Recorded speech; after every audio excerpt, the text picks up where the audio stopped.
चलिए दोस्तों, अभी चालू करते हैं केस स्टडी के बारे में। अभी इंडिया के 4 मोस्ट बिग केस स्टडीज़ के बारे में पढ़ेंगे हम। इन केस स्टडीज़ में हम ये सीखेंगे कि कॉरपोरेट गवर्नेंस फेलियर कैसे हुआ था, क्या क्या इश्यूज थे उनमें, और कैसे ये कॉरपोरेट गवर्नेंस हम सॉल्व कर सकते हैं आगे में, आने वाले दिनों में ऐसे केस स्टडीज़ और ऐसे इश्यूज आगे ना बढ़ पाए, इसलिए हम क्या कर सकते हैं ये देखते हैं। सबसे पहले हम देखेंगे सत्यम स्कैम। सत्यम स्कैम की स्टोरी क्या थी। अभी ये भाई साहब थे, रामालिंगराजू इनका नाम था। तो इन्होंने एक सत्यम कंप्यूटर्स नाम की कंपनी इस्टेब्लिश की थी। ये 1987 में एक कंपनी इस्टेब्लिश की थी। तो इनका सब अच्छा चल रहा था 2003 तक। तो 2001 में तो ये कंपनी $1 बिलियन की बन गई थी। तो उसके बाद क्या किया, इनके दिमाग में खुरापती आइडिया आ गया, तो ज़्यादा पैसा कमाने की लालच चढ़ गई उन्हें। तो इन्होंने क्या किया, बैठे बैठे कंप्यूटर में अपने फेक इनवाइस बनाने चालू कर दिए। तो इन्होंने ऐसे इनवाइसेस बनाए कि 7,800 करोड़ का स्कैम कर दिया इसके चक्कर में इन्होंने। तो फेक बिल बनाते थे और बैंक में जाके बताते थे कि हमारे पास इतना सेल्स आया है, उसका एक डिपॉजिट रिसिप्ट बनवा दो। तो बैंक वाले के भी साथ टाइप कर दिया था इन्होंने। तो उसके साथ बैंक वाले इनको क्या फेक डिपॉजिट रिसिप्ट देते थे। तो इनके चक्कर में क्या किया, इन्होंने फाइनेंशियल स्टेटमेंट का पूरा ये इन्फ्लेट करके बता दिया और इन्वेस्टर को ऐसा चढ़ा के बताया कि हमारी कंपनी इतनी ज़्यादा ग्रोथ करती है, इतना हमारे पास कंपनी का रिवेन्यू है। तो इससे क्या हुआ, मार्केट में इनके कंपनी के बारे में हाइप चढ़ गई और इनकी कंपनी का वैल्यूएशन दुगना तिगना बढ़ना चालू हो गया। इसमें भाई साहब ने क्या किया था, तभी ये सब पैसा जब डबल हो गया था, तब ये भाई साहब ने क्या किया, दोनों भाई ने कंपनी इस्टेब्लिश की थी। तो ये भाई साहब ने क्या किया, बाद में जैसे ही कंपनी की वैल्यू बढ़ गई तो ये अपने शेयर लेके बेचने चालू कर दिए। तो ज़्यादा से ज़्यादा पैसा लेके ये भागने की कोशिश कर रहे थे। तो बाद में इन्होंने खुद डिस्क्लोज़ कर दिया कि मैंने ऐसे ऐसे किया था और इससे 7,800 करोड़ का स्कैम हो गया था। तो देखते ही इसमें क्या क्या मेजर प्रॉब्लम आ गए थे। ये इनकी स्टोरी थी, सत्यम स्कैम में क्या क्या मेजर प्रॉब्लम आए थे। तो सबसे पहले इन्होंने क्या किया, फाइनेंशियल स्टेटमेंट का इन्फ्लेट करके बड़ा चढ़ा के बता दिया। और इसमें लैक ऑफ बोर्ड इंडिपेंडेंस दिखाई दिया हमको, कि मतलब ज़्यादा ऑडिट कमेटी वालों ने लक्ष्य नहीं दिया इनमें। तो बोर्ड का भी सुपरविजन नहीं था, ये खुद करते फ्रॉड करते चले गए और इन पे कोई किसी ने ध्यान नहीं दिया। तो ऐसा ये भी लैक ऑफ फेल्योर था इनका। वीक इंटरनल कंट्रोल था, जो कंपनी के अंदर जो मॉनिटरिंग और वो सुपरविजन की साइट्स रहती है, तो उन्होंने किसी ने भी इनके ऊपर ध्यान नहीं दिया कि भाई साहब ऐसा कर रहे थे, फ्रॉड कर रहे थे। तो ये भी एक कॉरपोरेट गवर्नेंस का फेल्योर है। और सबसे आखिरी वाला है ना, बोर्ड इन ओवरसाइट। मतलब बोर्ड का भी काम है कंपनी में कुछ चल रहा है कि नहीं चल रहा है, अच्छा चल रहा है या फ्रॉड चल रहा है, ऐसे सेल्स क्यों बढ़ रही है इतना। तो बोर्ड वाले ने भी ज़्यादा ध्यान नहीं दिया, इसकी वजह से इनका भी एक चक्कर हो गया और ये कॉरपोरेट गवर्नेंस के मेजर ड्रॉबैक्स चल गए इनके सत्यम स्कैम में। तो इसकी वजह से ये स्कैम को रोक नहीं पाई है। तो इसके लिए क्या कर सकते हैं हम। तो सबसे पहले हम क्या कर सकते हैं इसके लिए, strengthen the independence of board. मतलब जो भी इंडिपेंडेंट डायरेक्टर्स होंगे, ऑडिट कमेटी होंगी, इनको ज़्यादा से ज़्यादा हम इंडिपेंडेंस देंगे, इनको स्ट्रेंथन करेंगे कि आगे ऐसे होने वाले फ्रॉड को जल्द से जल्द आइडेंटिफाई करें और उनको वहीं पे रोक लगा दी। ऐसे रोबस्ट इंटरनल कंट्रोल, मतलब ज़्यादा से ज़्यादा कंपनी में अंदर की जो मैकेनिज़्म रहता है, auditing, supervision, CEO, board of directors, ये सब का कंट्रोल ज़्यादा से ज़्यादा रहे आने वाले दिनों में। इनको ज़्यादा से ज़्यादा पावर देनी चाहिए। और विसल ब्लोअर प्रोटेक्शन, मतलब जो भी ऐसे फ्रॉड देखता है कंपनी में, तो वो जाके बाहर बताने लायक उसको उतना प्रोटेक्शन देना चाहिए, यानी कि वो आगे ऐसा फ्रॉड नहीं हो सके। ये था सत्यम स्कैम के बारे में। और नेक्स्ट स्कैम है अपना बड़ा, पंजाब नेशनल बैंक का स्कैम था। इनमें क्या था, एक नीरव मोदी नाम के भाई साहब थे। ये डायमंड ज्वेलरी का काम करते थे, बहुत सारा इंपोर्ट एक्सपोर्ट करते थे डायमंड में। तो इनकी बहुत चलती थी डायमंड मार्केट में। तो भाई साहब ने क्या किया, फॉरेन वालों को चूना लगा दिया, 11,000 करोड़ का लोन लिया इन्होंने। क्या किया, पीएनबी बैंक के साथ इनके दो एम्प्लॉय के साथ इन्होंने टाइप कर दिया और बाहर के जो इन्वेस्टर थे इनको लेटर ऑफ अंडरटेकिंग इशू किया। मतलब लेटर ऑफ अंडरटेकिंग एक टाइप का लोन है जो बाहर वाले कंट्री अपने को देते हैं। और इसको देने का कारण क्या है, ये पीएनबी बैंक वाले को फेक रिसिप्ट बना के ये बाहर वाले इन्वेस्टर को दिया था इन्होंने। पीएनबी के बिहाफ पे, मतलब पीएनबी में इशू किया है लेटर ऑफ अंडरटेकिंग, और पीएनबी इसका क्या बोलते हैं उसको, एश्योरिटी लेंगी। जब ये नहीं दे पाएंगे तो पीएनबी इनका लोन दे पाएंगे वापस। तो इनके चक्कर में इन्होंने फेक इन्वाइसेस बना दिए पीएनबी का लेटर ऑफ अंडरटेकिंग, और बाहर के इन्वेस्टर से पैसा उठाया। और जब इन ये पैसा उठा के भागने चले गए तो इन्वेस्टर आने लगे इनके पास और पीएनबी के पास आके बैठ गए। तो पीएनबी वालों को अभी समझा कि इन्होंने फेक रिसिप्ट बनाए थे हमारे नाम पे और हमारे नाम पे चूना लगा के चले गए। तो ये भाई सब बाद में लंदन भाग गया और इनका आगे कुछ नहीं हो गया, अभी वो लंदन में ही है। तो ऐसी इनकी स्टोरी थी। तो अभी क्या इनमें क्या मेजर प्रॉब्लम्स क्या थे, फ्रॉडलेंट लेटर्स ऑफ अंडरटेकिंग, मतलब इन्होंने पीएनबी ऑफिशियल वालों को भी पता नहीं चला है, उनके इंटरनल मैकेनिज्म को भी इतना मतलब चकमा दिया कि ये फ्रॉड को आइडेंटिफाई नहीं कर पाए। ये भी उनका एक मेजर ड्रॉबैक था। दूसरा क्या था, पुअर रिस्क मैनेजमेंट, मतलब ऐसे ही आके कोई भी मतलब क्रॉस चेक्स एंड बैलेंसेस नहीं थे, कोई भी आके ऐसा बोलेगा हमारे बेहाफ से लेटर ऑफ अंडरटेकिंग इशू किया है, आप मतलब क्रॉस वेरीफाई बिना करिए आप कैसे इनको मतलब एश्योरिटी दे सकते हो। और अपने एम्प्लॉयज़ के ऊपर भी सुपरविजन चाहिए। तो ये कुछ उनके ये थे, लैक ऑफ क्रॉस वेरिफिकेशन और इनइफेक्टिव ओवरसाइट एंड कंट्रोल, ये सब मेजर ड्रॉबैक्स थे ये पीएनबी बैंक के इसमें। तो ऐसे फ्रॉड होने से बचने के लिए क्या करना चाहिए, तो इसके लिए सबसे पहले रिस्क मैनेजमेंट प्रैक्टिसेस, ज़्यादा से ज़्यादा रिस्क मैनेजमेंट प्रैक्टिसेस फॉलो करनी चाहिए। और बैंक में ज़्यादा से ज़्यादा क्रॉस वेरिफिकेशन होना चाहिए, मतलब एक्यूरेसी और लिजिटिमेसी ऑफ फाइनेंशियल ट्रांजैक्शन बढ़ाने के लिए ज़्यादा से ज़्यादा क्रॉस वेरीफाई होना चाहिए। पीरियोडिक ऑडिट होना चाहिए, मतलब जो भी चल रहा है बाद में इनके बारे में पीरियोडिक जब हम ऑडिट करते हैं तब हमको ऐसे लैक्यूनस पता चलते कि बाबा ऐसा हो रहा है मार्केट में। तो इसके चक्कर में हम ऐसे फ्रॉड बचा सकते हैं। ठीक है, नेक्स्ट हम देखेंगे अभी ये मैम साहब थे चंदा कोचर नाम के। तो ये मैम ने क्या किया था, सबसे पहले इनकी स्टोरी थी, ऐसे बैंक के एमडी थे 2009 के आसपास। इन्होंने क्या किया था, इनके एक इनके पतिदेव की एक कंपनी थी, और इन्होंने क्या किया था, वीडियोकॉन कंपनी आपने सुना ही होगा। वीडियोकॉन के टीवी, वीडियोकॉन के फ्रिज, वीडियोकॉन के गेम्स थे सब, मतलब ये बहुत बड़ी कंपनी थी एक ज़माने में। तो इनको प्रॉमिस कर दिया कि हम आपको लोन दे देंगे वीडियोकॉन को। तो इनके पतिदेव जो थे और ये वीडियोकॉन के मालिक जो थे, ये दोनों ने एक कंपनी इस्टेब्लिश की न्यू पावर नाम की।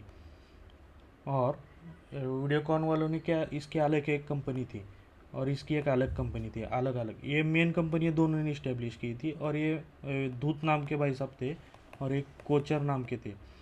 तो इन्होंने दूत की ऑलरेडी एक वीडियोकॉन कंपनी थी, और इनकी एक सुप्रीमेसी एक कंपनी नाम की थी, और ये भाई साहब की पैसिफिक कंपनी और एक पिनेकल नाम की कंपनी थी।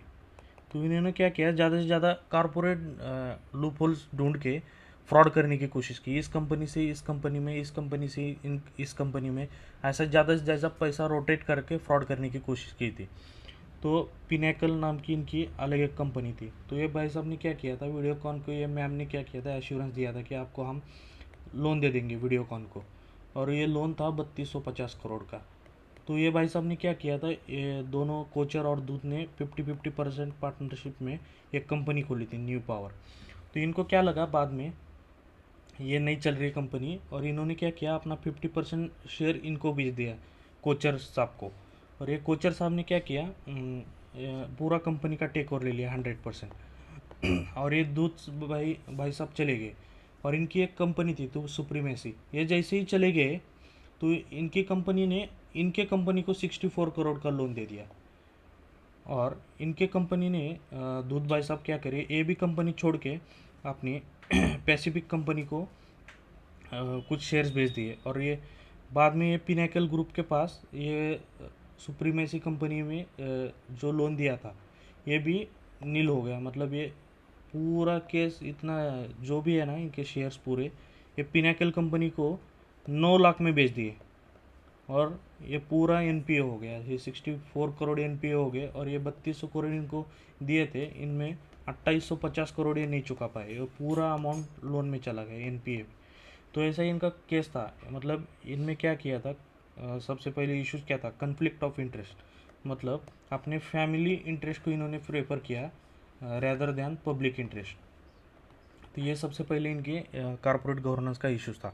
दूसरा इशू था बोर्ड ओवरसाइट, मतलब बोर्ड ने भी इनकी इफेक्टिवनेस नहीं देखी, ट्रांसपेरेंसी इंश्योर नहीं की, अकाउंटेबिलिटी नहीं की, विशल ब्लोअर प्रोटेक्शन नहीं था इनके इसमें, रॉन्ग डूइंग जो हो रहा था तब नहीं होती, रेगुलेटरी स्क्रूटनी नहीं हुई।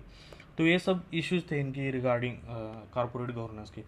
ये अगर नहीं होते, ठीक से अगर होते, तो ये इश्यूज नहीं हो पाता। और इसके लिए रिगार्डिंग क्या करनी चाहिए हमें कॉरपोरेट गवर्नेंस सुधारने के लिए? सबसे पहले ट्रांसपेरेंसी बढ़ानी चाहिए इसमें, और विसल ब्लोअर को प्रोटेक्शन देना चाहिए, इंडिपेंडेंट ओवरसाइट देना चाहिए, ज़्यादा से ज़्यादा ऑडिट कमेटी को इंडिपेंडेंट देना चाहिए, और जो कि ऑडिट कमेटी अपना खुद से इंडिपेंडेंट ऑडिट रिपोर्ट निकाल के ज़्यादा से ज़्यादा ट्रांसपेरेंसी और इफ़िशियंसी प्रोड्यूस करे कंपनी में। और इथिकल लीडरशिप नाम की भी कुछ चीज़ होती है जो कि कंपनी को अवेयरनेस और ट्रेनिंग देना चाहिए इथिकल के बारे में, जो कि वो ज़्यादा से ज़्यादा फॉलो कर सके। और रेगुलेटरी रिफॉर्म्स जो भी है, मतलब ऐसे कॉरपोरेट गवर्नेंस के स्टैंडर्ड्स बनाने चाहिए और उनको स्ट्रिक्टली लागू करना चाहिए। ऐसे कुछ भी इश्यूज जब होते हैं ना, तब हम उसको ज़्यादा से ज़्यादा पेनल्टी दे सके, और इसके वजह से ज़्यादा फ्रॉड होने की गुंजाइश नहीं बच सकती। और नेक्स्ट सबसे इंटरेस्टिंग स्टोरी है अपने विजय माल्या भाई साहब की। ये भाई साहब ने क्या किया था, इनका लिकर का बिजनेस था, सबसे अच्छा चलता था, यूनाइटेड ब्यूरेज नाम का इनका लिकर का बिजनेस था, बहुत अच्छा चल रहा था। लेकिन इनको बहुत शौक, मज़े, लग्जरी लाइफस्टाइल की पसंद थी। तो इन्होंने क्या किया, अभी मेरे को लिकर उतना पसंद नहीं आ रहा है, तो मैं अभी डाइवर्स सेक्टर में घुसता हूँ। तो इसके लिए इन्होंने क्या किया, एक एयरलाइन कंपनी इस्टेब्लिश की, उसका नाम था किंगफिशर। तो इनका कुछ नॉलेज नहीं था इस सेक्टर में, ऐसे ही डायरेक्टली इन्होंने क्या किया, किंगफिशर नाम की एयरलाइन चालू कर दी। और इनका ये कि यूएसपी था, यूनिक सेलिंग प्रोपोजिशन। इसमें क्या करते थे ये लोग, हाई लग्जरी एंड्स, मतलब ज़्यादा से ज़्यादा luxury products, luxury services, luxury items, और लग्जरी क्या बोलते हैं उसको, उसमें कॉस्मेटिक्स, जो भी इंटीरियर वगैरह रहता, पूरा लग्जरी रहता था इनका। और इन्होंने प्राइस भी उतना हाई था, लेकिन ये ज़्यादा से ज़्यादा लग्जरी पे फोकस करते थे। इसके वजह से क्या किया ये भाई साहब ने, ज़्यादा के चक्कर में इन्होंने बिना समझदारी के बैंक से ज़्यादा लोन उठाया, और इतना लोन उठाया कि बाद में ये दे नहीं पाए। तो देने के लिए इन्होंने क्या किया, एयरलाइन सेक्टर में अभी इनको डोमेस्टिक में प्रॉफिटेबल भी नहीं थे, ज़्यादा लॉस में ही चल रहे थे, फिर भी इनके दिमाग में कीड़ा उठ गया कि अब हम इंटरनेशनल जाएंगे, इंटरनेशनल जाके इंटरनेशनल एयरलाइन से टक्कर लेंगे, कंपटीशन करेंगे। इसके चक्कर में इन्होंने इंटरनेशनल एक्सपांड कर दिया बिजनेस को। तो वहाँ जाके उन्होंने चक्कर खाई, मतलब पूरा लॉस में चले गए। और ये लॉस उठाने इंटरनेशनल जाने के लिए इन्होंने क्या किया था, एक डेक्कन नाम की एयरलाइन थी। तो उनको इंटरनेशनल जाने के लिए कोई भी एयरलाइन को ज़्यादा से ज़्यादा 5 साल का एक्सपीरियंस चाहिए, और ये भाई साहब को 2 साल का एक्सपीरियंस हुआ था इधर कंपनी में किंगफिशर खोल के। तो ये डेक्कन नाम की एयरलाइन जो थी, इनको 4 साल इस्टेब्लिश हुए थे, और ये ज़्यादा से मतलब परफॉर्म नहीं कर पा रही थी, और ये चीप कॉस्ट पे चलती थी, और इनका किंगफिशर हाई कॉस्ट पे चलता था। तो इसके चक्कर में क्या किया इन्होंने, इस डेक्कन एयरलाइन को एक्विजिशन किया, और इसके डेक्कन एयरलाइन को इन्होंने नाम दिया रेड क्वीन। तो रेड क्वीन को नाम देके इसको इंटरनेशनल कर दिया इन्होंने, इंटरनेशनल कर दिया। तो इसके बाद इन्होंने क्या किया, इसको इंटरनेशनल करने के बाद ज़्यादा लोन उठाया बैंकों से सबसे, मतलब अभी हमको फैलना है, ये करना है। इसके चक्कर में बहुत सारा लोन उठाए, बहुत सारा लोन उठाए, और इनकी कंपनी इतना परफॉर्म नहीं कर पाई, और बाद में इनको सबसे पहले रेड क्वीन को बंद करना पड़ा। तो रेड क्वीन को बंद करने के बाद इनके फाइनेंशियल लॉसेस को क्या बोलते हो, एक ग्रोथ मिलनी चली होगी, और ये इनकी कंपनी डूबते डूबते चली गई लंका में। तो इसके लिए क्या हुआ, लोन लिया, एम्प्लॉयज़ की सैलरी नहीं देते थे, लग्जरियस प्रोडक्ट देते थे, मतलब ज़्यादा से ज़्यादा ब्रांड प्रमोशन करते थे, घूमने पार्टी अरेंज करते थे। इसके चक्कर में ये सैलरी भी 7-7 महीने एम्प्लॉयज़ की नहीं देते थे। इसके चक्कर में ये क्या हुआ, इतना डेप्ट हुआ, और ये बैंक वालों के साथ इन्होंने आखिरी एक मौका भी दिया था बैंक वालों को। इनका 9,000 करोड़ का लोन था, बैंक वालों को बोला मैं 6,500 करोड़ देता हूँ, सेटल कर दो मेरा लोन। आपने बैंक वालों के भी पास खुज ली थी, भाई बोले हम 6,500 करोड़ में नहीं लेंगे, हमको 9,000 करोड़ चाहिए। इसके चक्कर में ये क्या करेंगे, भाई साहब लंदन में जाके अपना एक घर बना दिया, उधर जाके सेटल हो गए, और ये 9,000 करोड़ को चूना लगा के चले गए। तो इसमें हमें क्या सीखने को मिलता है, सबसे पहले मेजर लैक का फाइनेंशियल मिसमैनेजमेंट। फाइनेंशियल मिसमैनेजमेंट कैसे, मतलब कुछ सेक्टर का इन्फॉर्मेशन नहीं है, कुछ नहीं है, उसमें इन्वेस्ट करने से पहले 10 बार सोचना चाहिए और ज़्यादा से ज़्यादा राइट एलोकेशन ऑफ रिसोर्सेज करनी चाहिए। अगर ये नहीं करते तो मतलब इसको खड्डे में जाना ही है। तो ऐसा इसके चक्कर में हो गया। फिर दूसरा क्या है, इसका रीज़न था poor corporate governance practices. Poor corporate governance practices मतलब रिस्क मैनेजमेंट नहीं थी, कुछ भी ऑडिटिंग नहीं थी, ये सब इसके चक्कर में इनको मॉनिटरिंग करने वाला कोई नहीं था। ये भी इनका ये था लैक ऑफ ट्रांसपेरेंसी, मतलब क्या कर रहे हैं, कुछ कर रहे हैं, किसी को भी पता नहीं है, इसमें ट्रांसपेरेंसी नहीं, सब ओपिक सिस्टम है इनकी। तो इसके वजह से इनका कारपोरेट गवर्नेंस फेलियर होना तय था। और एक आखिरी में क्या हुआ, स्टेक होल्डर के इंटरेस्ट को भी प्रोटेक्ट नहीं कर पाए और आखिरी में इनकी नैया डूब गई। तो इसके हमें क्या करना चाहिए ऐसे इश्यूज को प्रिवेंट करने के लिए? सबसे पहले फाइनेंशियल ओवरसाइट, जो भी फाइनेंशियल ऑडिटिंग कमेटी है, इनको ज़्यादा से ज़्यादा प्रोटेक्शन देके और इनको इंडिपेंडेंस देना चाहिए हमको। तो इसके वजह से वो क्या करेंगे, इंडिपेंडेंस देने के बाद अच्छे से अच्छा परफॉर्म करने की कोशिश करेंगे और इनके ऊपर चेक्स एंड बैलेंसेस रखेंगे। मतलब ये ऑडिट कमेटी हमको ढूंढ के निकालेंगे, फिर बाद में मारेंगे हमको, तो इसके चक्कर में अच्छा काम करेंगे। फिर दूसरा क्या है, इम्प्रूव डिस्क्लोजर प्रैक्टिसेस, मतलब ज़्यादा से ज़्यादा ट्रांसपेरेंसी करनी चाहिए, क्या कर रहे हैं, किधर खर्चा कर रहे हैं, कौन से टाइप में खर्चा कर रहे हैं, कौन से सेक्टर में इन्वेस्ट कर रहे हैं, सबका डिस्क्लोजर होना चाहिए।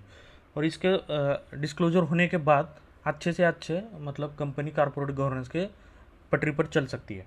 और तीसरा है share holder activism, share holder को भी एक्टिविज्म होना चाहिए, कंपनी क्या कर रही है उनका वॉइस उठाना चाहिए। उसके बाद ये कंपनी को अकाउंटेबल आंसरेबल बनाना चाहिए। तो इसके चक्कर में हमारा भी शेयर होल्डर्स का भी गलती था, ये ऐसे इनकी नैया डूब गई। ये थे कुछ मेजर अपने फ्रॉड्स इंडिया में जो ज़्यादा से ज़्यादा पैसा लेके भाग गए।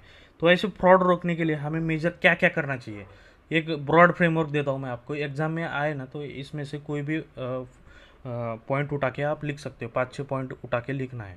तो सबसे पहले क्या करना है, कारपोरेट गवर्नेंस के इश्यूज उठाना है। मतलब ये केस स्टडी किसके भी बारे में पूछे, आपको ब्रीफ में एक पैराग्राफ लिखना है, केस स्टडी किसके बारे में है, क्या हुआ था, कौन से प्रॉब्लम हुए थे, कौन से कारपोरेट गवर्नेंस के फेलियर हुए थे इसमें, ये आपको सब ढूंढ के निकालना है सब पहले पार्ट में क्वेश्चन के। और दूसरा पार्ट क्या करना है आपको, जो इश्यूज हुए थे इनको कैसे हाईलाइट करके हम इसको प्रिवेंट कर सकते हैं, ऐसे कौन से स्टेप्स एंड एक्शंस ले सकते हैं कि हम ऐसे आने वाले भविष्य में ऐसे फ्रॉड ना हो सके। तो इसके लिए मैं आपको एक ब्रॉड क्या बोलते हैं लेआउट देता हूँ। एग्जाम में आए तो क्वेश्चन इसको ऐसे करना चाहिए। सबसे पहले इंडिपेंडेंट मेथड्स क्या क्या होने चाहिए ऐसे कारपोरेट गवर्नेंस फेलियर बचाने के लिए। सबसे पहले है इंडिपेंडेंट बोर्ड ओवरसाइट, मतलब बोर्ड को इंडिपेंडेंस देना चाहिए कि सब तुम ध्यान रखो किधर क्या चल रहा है क्या नहीं चल रहा है, और ज़्यादा से ज़्यादा ट्रांसपेरेंसी बना के ज़्यादा से ज़्यादा कंट्रोल रखना है ऑडिटिंग के ऊपर, ये फाइनेंशियल ओवरसाइट रखना है, किधर पैसा जा रहा है, ये सब इनको अथॉरिटी देना चाहिए। स्ट्रेंथन रेगुलेटरी कंप्लायंस, मतलब जो भी रेगुलेटरी फ्रेमवर्क्स के सेबी ने डाले हुए हैं, गवर्नमेंट ने डाले हुए हैं, आरबीआई ने डाले हुए, इनको सब चेक्स एंड बैलेंसेस करके रेगुलेटरी फ्रेमवर्क को फॉलो करना चाहिए। तीसरा है विशल ब्लोअर प्रैक्टिसेस, मतलब जो भी एम्प्लॉयज़ मतलब ऐसे बैड प्रैक्टिसेस हाईलाइट करना चाहता है तो उसको प्रोटेक्शन देना चाहिए। मतलब इनके चक्कर में वो कंपनी को बचाने के चक्कर में उसको खुद का घर डूब ना सके, इसके लिए उसको भी प्रोटेक्शन देना ज़रूरी है हमको। फिर रेगुलर ऑडिट करनी चाहिए, इंस्पेक्शन करनी चाहिए, इससे हमें इरेगुलरिटीज़ फाइंड होती है और नॉन कंप्लायंस रेगुलेशन जो भी है उसको आइडेंटिफाई करने की हमें मोहलत मिलती है। तो तीसरा है पांचवा है शेयर होल्डर्स एक्टिविज्म, मतलब शेयर होल्डर्स को भी ज़्यादा से ज़्यादा एक्टिवेट होना चाहिए, कंपनी को अकाउंटेबल बनाने की कोशिश करनी चाहिए और कंपनी को ज़्यादा से ज़्यादा बोलना चाहिए कि हमें रिपोर्ट दो, फाइनेंशियल स्टेटमेंट दो, एनुअल रिपोर्ट्स दो।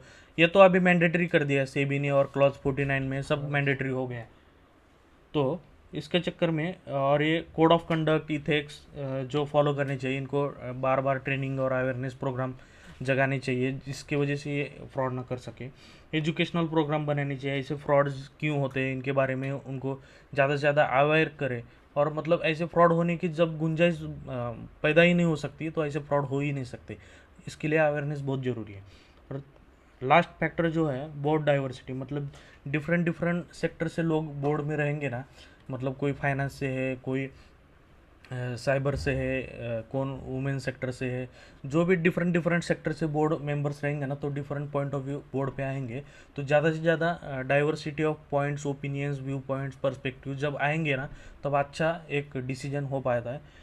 तो ऐसे कुछ ब्रॉड पॉइंट्स थे हमने जो आपको बताए थे, ऐसे एग्ज़ाम में लिख के आओ। तो अगर यहाँ पे ये केस स्टडीज़ ख़त्म होती है। अगर आपको कोई भी दिक्कत हो तो बता देना, और आशा करते हैं कि आपको ये केस स्टडीज़ पसंद आई। तो सबसे पहले अभी क्या करना है, आपको जाके नीचे जो रेड बटन है सब्सक्राइब वाला, वो बटन दबाना है, लाइक करना है, कमेंट ठोकना है, आपको कैसी लगी केस स्टडी बता देना है। तो उसके बाद हम आगे आने वाले दिनों में अच्छे से अच्छा कंटेंट आपके लिए बना सके। तो इसके लिए अभी हम चलते हैं। Thank you guys.